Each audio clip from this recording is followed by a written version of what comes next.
আপনার জামাতের মানে শিবিরের কত বড় নেতা ছিলেন আসলে? না, শিবিরের অনেক বড় নেতা ছিলাম না। আমি স্কুলে যদি ছোট করে বলি গল্পটা, আমি স্কুলে হইতেছে মানে ছোট মানে ছোট মানুষ তো বুঝেন, ক্লাস 9-10-এ। তো আমি হচ্ছে এই যে কবিতা টবিতা লিখতাম, আর আমাদের পরিবারটা হচ্ছে একটু ইসলামী ব্যাকগ্রাউন্ডের ছিল। আচ্ছা। এবং নোয়াখালী, সেনবাগ ওইসব জায়গায় আপনারা দেখবেন যে মানে জামাতের খুব একটা ভালো প্রভাব আছে, এবং আচ্ছা। এলাকা ভিত্তিকভাবে ওইখানকার মানুষজনকে সবাই বলে যে এরা জামাত। আপনার শিক্ষা প্রতিষ্ঠানের ম্যানেজমেন্ট করে ফেলুন সম্পূর্ণ ডিজিটালাইজড। ব্যবহার করুন তালিমি ক্লাউড স্কুল বা মাদ্রাসা ম্যানেজমেন্ট সফটওয়্যার। সফটওয়্যারটি সম্পূর্ণ ফ্রি ট্রায়াল নিতে এখনই কিউআর কোড স্ক্যান করুন বা কমেন্টে দেওয়া লিঙ্কের ফর্মটি ফিল আপ করুন।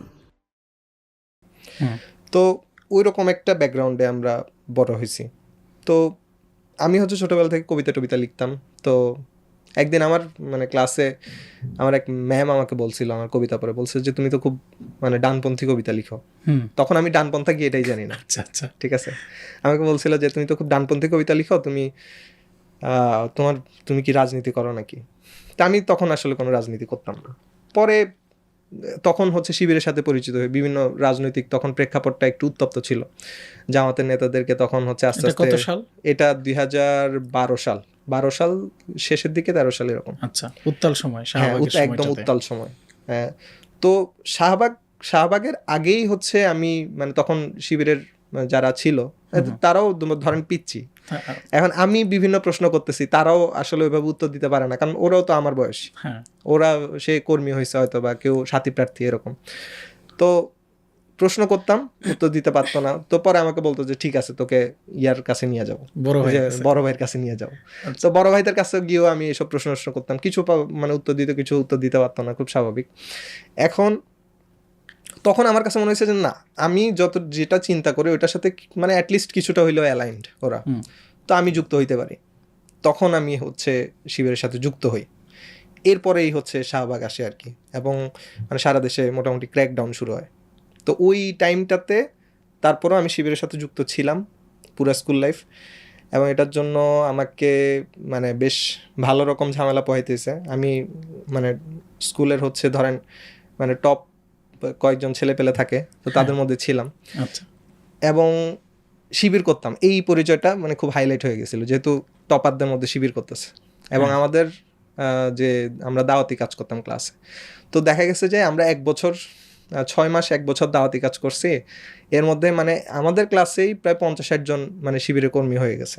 এবং এটা কিন্তু বিশাল একটা সংখ্যা, আপনি যদি চিন্তা করেন যে ক্লাস 10-এর একটা ক্লাসে এরকম এত বিশাল এবং এটা কিন্তু নোটিসেবল, সবাই কিন্তু নোটিস করতেছে। এবং সারা দেশে যেহেতু জামাত শিবিরের এগেনস্টে একটা ক্র্যাকডাউন, তখন সবার সবাই একটু নড়চড় দিয়ে উঠছে যে এখানে কি হচ্ছে। তখন আর কি শুরু হয় যে আমাদের ধরেন চেয়ারম্যান বা হইতেছে স্থানীয় আওয়ামী লীগ নেতা বা স্কুল কমিটির যারা গার্ডিয়ানরাও আছে, হ্যাঁ এক্স্যাক্টলি, তারা হচ্ছে একটু নড়চড় দিয়ে উঠছে যে এখানে কি হচ্ছে, কারা এগুলা লিড দিচ্ছে। তো পরে হইতেছে ওই আমাদের ক্লাসেই ছিল ছাত্রলীগের 1-2 জন, ওরা হচ্ছে একটা লিস্ট দিছে যে এরা হচ্ছে লিড দিচ্ছে। আচ্ছা। তো এরপর থেকে আর কি আমাদের হয়রানি শুরু। তো লাকিলি আমাদের কিছু টিচাররা ছিল যারা হচ্ছে আমাদেরকে আসলে মানে ভালো পাইতো, যে regardless of our political background, যে আমাদেরকে ভালো পাইতো, যে ছেলেগুলো ভালো, হয়তো নামাজ কালাম পড়ে, একটু বইপত্র পড়ে, করে শিবির করে, ভালোই তাইলে এরকম। তো ওইখানে হচ্ছে আমাদেরকে শিক্ষকরা এরকম দেখা গেছে যে কোনো নিউজ পাইলে আগাম হচ্ছে জানাই দিত যে তোমার আজকে ক্লাসে থাকার দরকার নেই, তোদের যারা যারা আছে বের হয়ে যায়। তো এইরকম জিনিসপত্র ফেস করছি আর কি, মানে পুরা স্কুল লাইফে, মানে লাস্টের দিকে ক্লাস 9-10 স্পেশালি। তো 9-10-এ আপনি শিবিরের তো একটা স্তর আছে, সবশেষ কোন স্তরে ছিলেন? আমি কর্মী ছিলাম, ঠিক আছে, আমি কর্মী ছিলাম। এটা একটা মজার ঘটনা, এটা আমার জন্য লজ্জাজনকও। সেটা হইতেছে যে শিবিরের আপনার এই যে রিপোর্ট বই আছে, ঠিক আছে, রিপোর্ট বই মেনটেন করতে হয়। আপনার হচ্ছে সাথী হইতে হলে আপনাকে, তখন আমরা যেটা জানতাম যে 3 মাস হচ্ছে আপনাকে জামাতের নামাজ 5 ওয়াক্ত থাকতে হবে, কিছু বইপত্র আছে এগুলো পড়তে হবে। আমি যেটা করতাম সেটা হচ্ছে ধরেন মানে শিবিরের সিলেবাসে যে কোরআন আয়াত বা হাদিস যেগুলো আছে ওইগুলো আমি শিখে ফেলছিলাম খুব ভালো মতো, ঠিক আছে, বাকি বইপত্র পড়ে ফেলছিলাম। কিন্তু যেটা হইতো যে মানে নামাজের আমার হচ্ছে দেখা গেছে যে আমি খুব ক্লোজলি মিস করতাম, ঠিক আছে। দেখা গেছে যে মানে 5 ওয়াক্ত পড়তেছি কোনো একটা ওয়াক্ত জামাতে পড়া হচ্ছে না, অথবা কোনো একটা ওয়াক্ত আমি ফজর কাজা হয়ে গেছে, ঠিক আছে। বেশিরভাগ ফজর কাজা হয়ে যেত ছোটবেলা। এরকম ভাবে আমি 3টা ডেডলাইন মিস করছি, ঠিক আছে। আচ্ছা আচ্ছা। তো ডেডলাইন মিস করার পরে তো হচ্ছে ওই যে তখন ক্র্যাকডাউনের টাইম ছিল, তখন আসলে মানে কানেক্টিভিটিটা খুব কঠিন ছিল প্রোগ্রামগুলোতে অ্যাটেন্ড করা। কর্মী থেকে সাথী হওয়ার জন্য, রাইট, মানে আপনি কন্ট্রাক্ট দেওয়া যেটাকে বলে দিয়েছিলেন। হ্যাঁ, বাট হচ্ছে আনফরচুনেটলি হইতে পারি নাই। এর আগেই হচ্ছে আমরা বেশ কিছু মানে জঘন্য জিনিস ফেস করছি আর কি। আসলে আমি ফেসবুকে একটা লম্বা লেখা লিখছিলাম এটা নিয়ে, তো ওইখানে ওই ঘটনাটা আমি লিখছি। আচ্ছা, তার মানে হচ্ছে আপনার তাহলে শিবির জীবন আপনার শেষ হয় কখন? এটা হচ্ছে 2015 সালে, যখন কামারুজ্জামান সাহেবের যখন মানে ফাঁসি দিয়ে দেয়া হয়, ওনার গায়েবানা জানাজায় অংশগ্রহণ করতে গেছিলাম। তো তখন হচ্ছে আওয়ামী লীগ, ছাত্রলীগ, ওরা হচ্ছে অস্ত্র নিয়ে মানে চারপাশ থেকে অ্যাটাক করে। কোথায়, কোন জায়গায়? এটা হচ্ছে আপনার দাগনভূঞাতে আশরাফুল উলুম মাদ্রাসা, এটা একটা কমি মাদ্রাসা। ওইখানে মসজিদ আছে নিচতলায়। আমরা হচ্ছে ওই মসজিদের প্রাঙ্গণ যেটা, এটা আবার একটু বুঝতে হবে আপনাকে, একটু ঘেরাও দেয়া মসজিদ, শুধুমাত্র একটা সাইড খোলা, এখান দিয়ে আসা যাওয়া। আরেকটা হচ্ছে ওই যে অজুখানার পাশে একটা ডোবা আছে, ওই সাইডটা একটু খোলা, দ্যাটস ইট। এখানে আর কোনো এন্ট্রি এক্সিট নাই।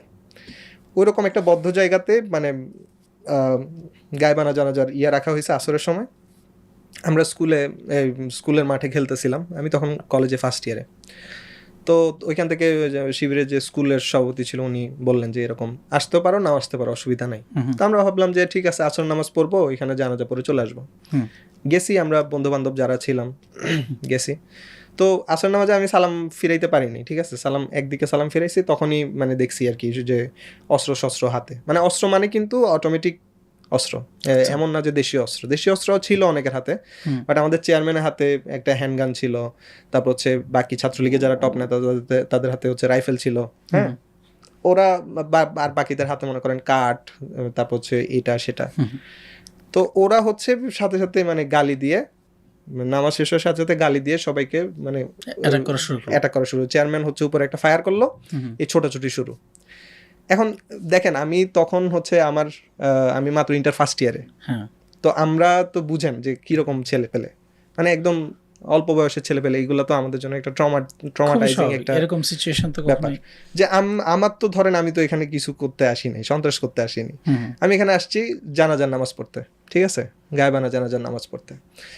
এখন আর প্রথম কথা হচ্ছে যে তুমি একটা মানে যে ফাঁসির রায় দিছো, ওইটা হচ্ছে তুমি ক্যাঙ্গারু কোর্টে ফাঁসির রায় দিছো, তুমি যা ইচ্ছা তাই ফাঁসির রায় দিছো। তো ওইখানে ওইটাতে তো করার সুযোগ আছে, দ্বিমত করার সুযোগ আছে, কিন্তু তুমি ওইখানে এসে ক্র্যাকডাউন চালাচ্ছ। এখন যেটা হইলো, পরে গুলি শুরু হইলো, আর এমনি যাকে যেভাবে পারতেছে ধরে মারতেছে। তো আমরাও হচ্ছে ওই ডোবার দিয়ে ওইখান দিয়ে ছোট একটা ডোবা ছিল, এখান দিয়ে মানে পালানো শুরু করলাম আর কি। আচ্ছা, পিছনে গুলির শব্দ শুনতেছি, মানুষের চিৎকার শুনতেছি, আর মানে পালাচ্ছি। তো আহত হয়েছি অনেক, চড়াই উতরাই পার হয়ে ওইখান থেকে বের হয়েছি। বাট এরপর আর বাসায়ও যাইতে পারিনি। আমি হচ্ছে ওই যে আমার হচ্ছে পায়ে স্যান্ডেল ছিল না, পাটা এখানে সেখানে ছিলে গেছে, ওই অবস্থায় আমি ফুফুর বাড়িতে গেছি। তো ওইখান থেকে রাতের বেলা নিউজে দেখতেছি যে আশরাফুল উলুম মাদ্রাসা থেকে জামাত শিবিরের গোপন মিটিং চলাকালে আপনার হচ্ছে পেট্রোল বোমা এবং অস্ত্র সহ 70-80 জনকে মানে গ্রেফতার করা হয়েছে। আচ্ছা, মানে এইটা কতটা আনফরচুনেট, মানে ওই দিনের পর থেকে আমি কিন্তু মিডিয়াকে বিশ্বাস করা টোটালি বন্ধ করে দিছি, যে বাংলাদেশি কোনো মিডিয়াকে আমি আর বিশ্বাস করি না। তাহলে আপনি নিজের চোখে দেখছেন, নিজের কাছের মানুষজন, বন্ধু বান্ধব, বড় ভাই, হ্যাঁ, মানে তাদেরকে দেখছেন আপনি নিরস্ত্র, কিন্তু পত্রিকায় এসে দেখছেন ভিন্ন জিনিস। হ্যাঁ, এক্স্যাক্টলি। আপনার ওদেরকে মানে বেধড়ক মারধর করছে, আমি তো জানি আমার বন্ধু বান্ধব, তারপর হচ্ছে বড় ভাই যারা ছিল, খুব বেধড়ক মারধর করছে। মারধর করে গাড়িতে, পুলিশের গাড়িতে উঠাইছে। এরপর হচ্ছে সুন্দর মতো নিউজ করাইছে যে এদের কাছে অস্ত্র পাওয়া গেছে, ঠিক আছে, অস্ত্র পাওয়া গেছে, পেট্রোল বোমা পাওয়া গেছে। ওই দিনের পর থেকে আমি আসলে বাংলাদেশের মিডিয়ার উপর থেকে টোটালি আমি বিশ্বাস করা বন্ধ করে দিছি। এরপর থেকে কি আপনার মানে কর্মী থেকে আপনি শিবির জীবন থেকে অবসর যাপন শুরু করছেন নাকি? হ্যাঁ, এটা আসলে এখানে আসলে ব্যাপারটা হইতেছে যে বয়সটা এত কম ছিল, তখন বাবা মা খুব ভয় পেয়ে গেছিল, ঠিক আছে, বাবা মা খুব ভয় পেয়ে গেছিল যে মানে কোনোভাবে কোনো রাজনীতির সাথে, যেটা হয় আর কি, খুবই স্বাভাবিক। এবং আমার কাছেও মনে হইতো যে আচ্ছা এখন আমি যদি এখানে ধরা পড়তাম তাহলে আমি তো দেখা গেছে যে কতদিনের জন্য জেলে যেতাম, ওইখানে যারা ঢুকছে অনেকদিন জেলে ছিল, অনেকের জীবন শেষ হয়ে গেছে। তো আমার কাছে মনে হইতেছিল যে মানে এটা কি আমি যেটা করতেছি এটা কি আমি কি কন্টিনিউ করতে পারবো কিনা আদৌ, ঠিক আছে, বা কতদিন এভাবে কন্টিনিউ করতে পারবো। পড়াশোনায় ভালো, আমি হয়তো পড়াশোনা করে কিছু একটা করতে পারি। এবং এই কথাটা আশ্চর্যজনকভাবে এই কথাটা শিবিরে যারা দায়িত্বশীল ছিল তারাও আমাকে বলতো, আচ্ছা, যে তোমাদেরকে মাঠ পর্যায়ে রাজনীতি করার দরকার নেই, তোমরা পড়াশোনা করো, ঠিক আছে। এবং ইন্টারেস্টিং, এটা আমি কিন্তু মানে ওই টাইমটাতে অনেক শিবিরের দায়িত্বশীলকে এই জিনিসটা আমি মেনটেন করতে দেখছি, যে মাঠ পর্যায়ের কর্মী আর হচ্ছে আলাদা করে ফেলতো, ঠিক আছে, মানে যাদের পটেনশিয়ালিটি আছে, পটেনশিয়াল দেখে আলাদা করে ফেলতো। এটা একটা অন্যরকম ব্যাপার। বাট স্টিল তখন আমি বলবো যে আমি অবভিয়াসলি ভয় পাইছিলাম এবং ট্রমাটাইজড হয়ে গেছিলাম যে এইভাবে তো আমার তো কোনো দোষ নাই। মূলত ওই বয়সটাতে ভয় পেয়ে শিবির ছাড়ছেন, হ্যাঁ, এটা বলা যায়, এটা তো কোনো সন্দেহ নেই। আচ্ছা।